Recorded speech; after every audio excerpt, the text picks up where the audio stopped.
Hello friends, in this lecture we will see about seepage drains. By learning this video, you will be able to define what is seepage, what are the effects of seepage, how to control it, and the details of seepage drains. So let us define what is seepage. So seepage is the flow of water through the pores, and this water appears at the downstream toe of the hurting. Okay, so this is called as seepage. Now pores means interstices, voids, spaces, isn't it? So we know that we construct the dam for the storage of water, isn't it? And if there is a flow of water, this flow of water through the pores, isn't it? And if it appears on the downstream toe of the hurting, then it is called as the seepage. Okay. Now we know that seepage is unavoidable in the earthen dam. It is unavoidable. Okay.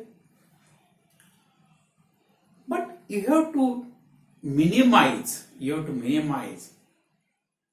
the seepage by taking proper care during compaction, during construction.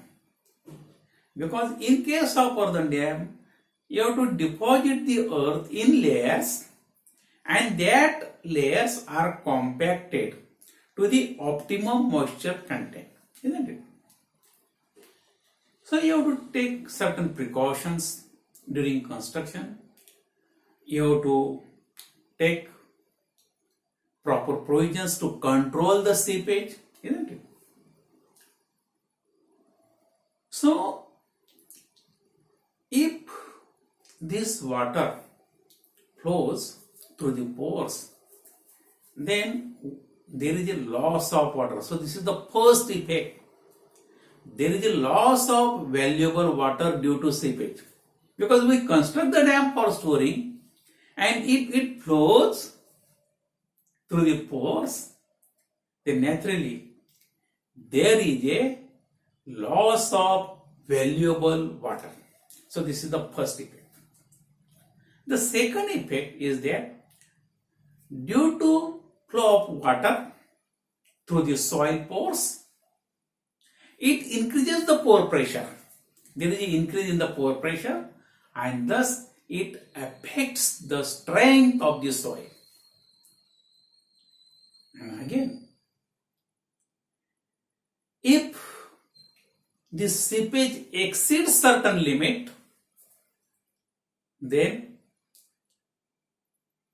the dam may fail. It may fail. And therefore, it is necessary to control the seepage. Okay? So there are three effects which we have discussed. The first one is there is a loss of valuable water. The second one, there is an increase in the pore pressure, and thus it reduces the strength of the soil. And third one is it may fail. The dam may fail. Okay?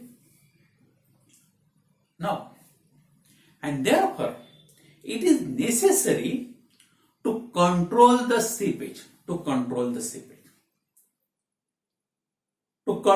seepage through the body of the dam, to control the seepage through the foundation of the dam. So there are two methods. Okay. We will discuss these two methods later on, but in this lecture we will see about the seepage drains. If the soil, if the foundation is impervious, foundation soil is impervious, and the casing material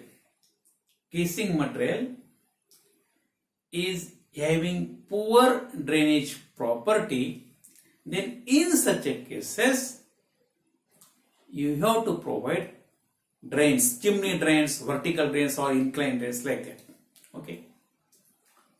If the foundation soil is clay, that is somewhat impervious type, and if the casing soil is having good drainage property, then in such cases you have to provide filter, horizontal filter, and some additional filters at various levels. Again, the rock toe is provided at the downstream face of the dam. Okay. However, if the foundation soil is in pervious nature, if some perviousness is there, then in such a cases you have to provide seepage drains. Okay. Seepage drains. So this is the plan of the seepage drains. This is the dam axis. This is natural river or a stream, and these inclines are perpendicular, isn't it? This one is non-continuous. Okay. This like this. This is a L drain. It is a non-continuous and it runs parallel to the downstream Harting line, isn't it? Okay. We know that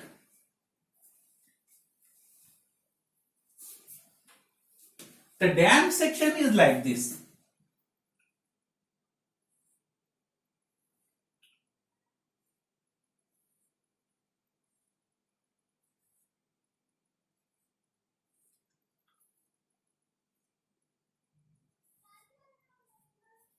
Okay.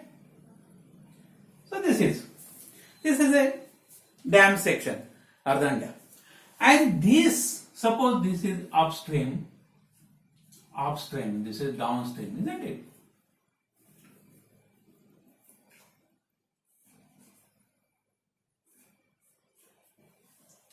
So this is the line. So here you have to provide L drain. So this is the discontinuous. It is not a continuous, it is discontinuous. You see here there are some spaces, isn't it? So it is a discontinuous line and it runs parallel to the downstream Harting toe. So this line. So this line, L drain runs parallel. Okay. So here this is line. So here this line is nothing but the downstream Harting line, Harting toe. Okay. Now these are like this. These are the cross drains. Okay. These cross drains, these are maybe inclined or right angle to the axis of the dam. You see here. Let us have a look towards this figure. These are the cross drains, and these cross drains are making 45 degree, making angle of 45 degree to the axis of the dam. Here it is 90 degree, isn't it? So this angle may be 30 degrees, 60 degree or 90 degree, 45 degree. Okay, 30, 45, 60, 90, like that. Okay. So it may be a right angle to the axis of the dam, or it may be inclined. Okay. So this is about these are the cross drains. These are the cross drains. Okay. Cross drains. This is the L drain. And now the third drain is the open toe drain. So in section we can find here. So these are the cross drains. Okay. And these are the open toe drains. So this water. This is the open toe drain. This is a cross drain and this is a L drain. Okay. So seepage water from the L drain, it flows through the to the open drain through the cross drain, isn't it? So seepage water from the L drain flows in the cross drain, then from cross drain it moves towards the open toe drain, and this open toe drain then discharge this seepage water into the natural stream or a river, like this.